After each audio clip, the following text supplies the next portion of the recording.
Hi guys, तो आप लोग का स्वागत है हमारे इस नए वीडियो में। तो आज आप लोग को हम महाराज अनिरुद्धाचार्य जी का एक ऐसा कथा सुनाएंगे जो आप लोग के काफ़ी काम आएगा।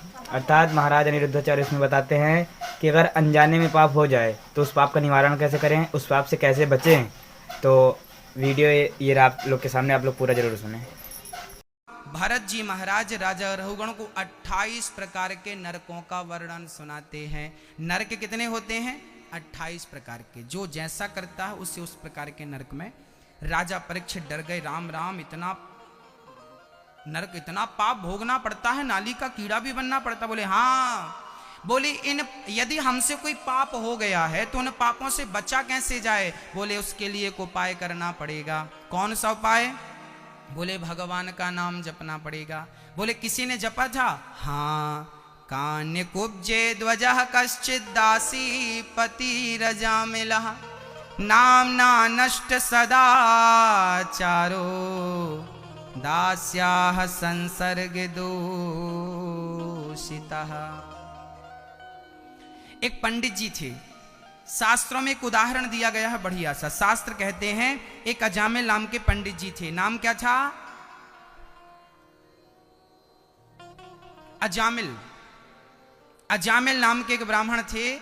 एक दिन वो पुष्प तोड़ने बगीचे पे गए थे। एक स्त्री को देखा और उस स्त्री में इनका मन लग गया। आहा, सुंदर स्त्री थी, मन लग गया। उस स्त्री को घर ले आए, शादी कर ली। वो वैश्या थी, बड़ी सुंदर थी। उस वैश्या से इन्होंने संबंध रखा, 9 बच्चे पैदा किए। चूंकि पराई स्त्री से संबंध रखा ना, तो सदाचार इनका नष्ट हो गया। याद रखना, हमारे भारत में परंपरा रही है कि जिस जात की लड़की है उसी जात का लड़का होना चाहिए, जिस जात का लड़का उसी जात की लड़की होनी चाहिए। हमारे भारत के प्राचीन लोगों की परंपराएं बनाई गई हैं। ये बिल्कुल सही परंपराएं हैं, अमर्यादित नहीं है, पूर्ण रूप से मर्यादित हैं। इसलिए विवाह वहीं करना चाहिए जहां उचित हो। जहां उचित ना हो वहां मन से संबंध कभी नहीं बनाने चाहिए। आज समाज में हमारे भाई और बहनें ये ले के भाग जाते हैं। ये बिल्कुल ठीक नहीं है। स्त्री दूसरी जात की और पुरुष दूसरी जात का, और जब तुम दोनों बच्चे पैदा करोगे ना तो उस बच्चे को वर्ण संकरी कहा जाएगा। उसे ही वर्ण संकरी कहते हैं। उसे क्या कहते हैं? बोलो। वर्ण संकरी से बोलते हैं। बाप दूसरा, मां दूसरे जात की, बच्चा हुआ ये वर्ण संकरी। ये अपनी क्या जात बताएगा? ये बीच का हो गया, ना घर का ना घाट का। यहां अब ये बच्चा क्या करेगा? ये बच्चा ना धर्म की परवाह करेगा ना कर्म की परवाह करेगा, और ये बिगड़ जाएगा।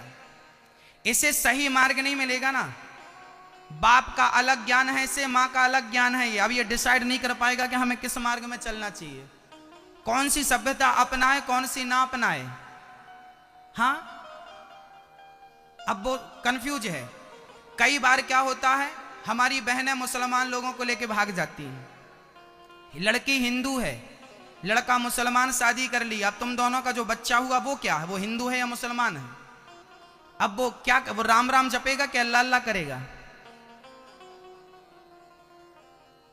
वो कंफ्यूज। वहां से वर्ण संकरता उत्पन्न हो जाएगी। वहां वही बच्चे, वही लोग समाज का विनाश करेंगे, संस्कृति को नष्ट करेंगे, सभ्यता को उखाड़ फेंकेंगे। शास्त्र मना करता है ये हरकत नहीं होनी चाहिए। जो मर्यादाएं हमारे शास्त्रों ने हमें दे रखी हैं, हमें उन मर्यादाओं में चलना है। उस मर्यादा का उल्लंघन हमें कदापि नहीं करना चाहिए। इसलिए माँ बाप जहां शादी विवाह का कहें, बेटा बेटियों को वहां शादी करके अपने जीवन को संवारना चाहिए, ना कि मनमाना कदम उठाना चाहिए। हाँ, इस प्रसंग को आगे भी हम एक दिन विस्तार से कहेंगे। अभी इतने में संतोष कीजिए। भक्तों, अजामिल उस पराई स्त्री से, वैश्या से संबंध रखा, सदाचार नष्ट हो गया और अजामिल की बुद्धि भ्रष्ट हो गई। चोरी करता, डाका डालता, शराब पीता, सारे दुष्कर्म पाप कर्म करता। एक दिन अकस्मात अजामिल के घर कुछ संत आ गए। संतों ने कहा भिक्षाम देही, हमें भूख लगी है, कुछ भोजन दे दो। तो अजामिल की पत्नी ने कहा महाराज हम तो वैश्या हैं, हमारे हाथ का खाओगे तो आपकी बुद्धि भ्रष्ट हो जाएगी। आप एक काम करिए, कच्चा ले लीजिए। संत बोले लाओ। आटा ले लिया, कच्चा ले लिया। संतों ने अपने हाथ से बनाकर दाल रोटी पाई और बना के भोजन भोग लगाया भगवान को। और अजामिल आया तो अजामिल को 2 रोटी प्रसाद में दे दी, बच्चों को दे दी, पत्नी को दे दी, खाए अजामिल लोगों ने। और संतों ने कहा बेटी अब हमने तेरे घर का भोजन किया है और संत जिस घर भोजन कर लेते हैं उस घर का कल्याण निश्चित करते हैं। अजामिल बेटा बोलो राम। अजामिल बोला नहीं बोलूंगा। संतों ने कहा क्या नहीं बोलेगा? बोला वही नहीं बोलूंगा जो तुम बुला रहे हो।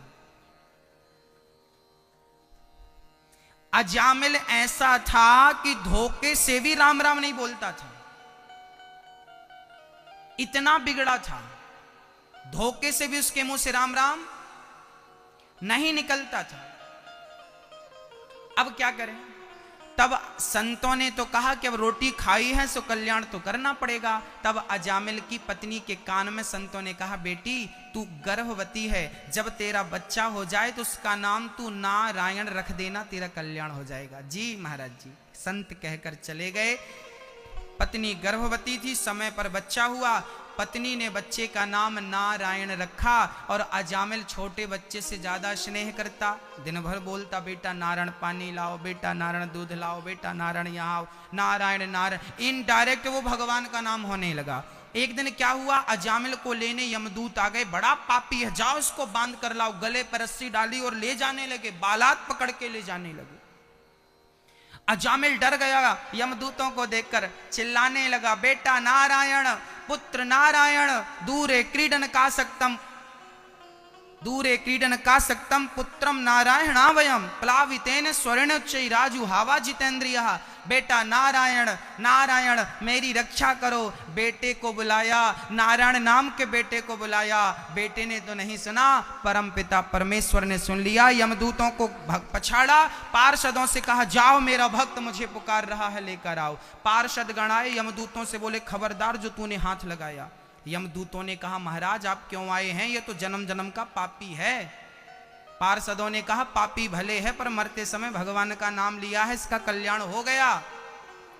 यमदूतों ने कहा आपको कंफ्यूज है, गलतफहमी हो रही है, इसने भगवान का नाम नहीं लिया, इसने बेटे का नाम नारायण रख रखा है, बेटे का नाम लिया है। पार्षदों ने कहा इसके बेटे का नाम नारायण तो अभी से पड़ा है, हमारे भगवान का नाम नारायण तो अनादि काल से है, इसलिए इसका उद्धार होके रहेगा। जहर को कोई जानबूझकर पिया तो मरेगा और धोखे से पी ले। आग में हाथ जानबूझकर डालो तो जलेगा और धोखे से चला जाए तो अग्नि जलाना मत, धोखे से आया है। आग धोखे से हाथ डालोगे तो भी जलाएगी, जानबूझकर डालोगे तो भी जलाएगी। ऐसे भगवान का नाम जानबूझकर लोगे तो भी कल्याण होगा और धोखे से ले लोगे तो भी कल्याण होगा।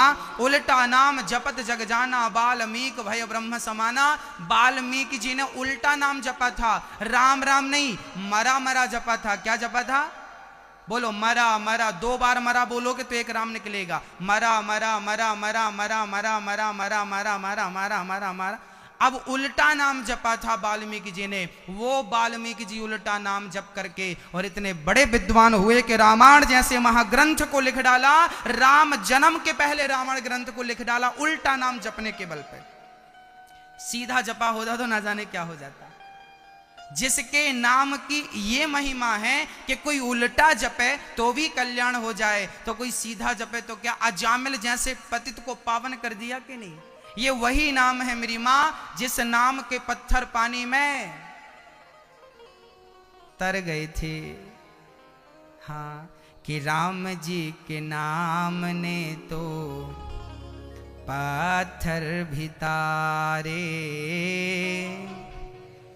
जो न जपे राम वो है किस्मत के मारे। है ना। राम जी के नाम ने पत्थर को भी, ये नाम की महिमा है।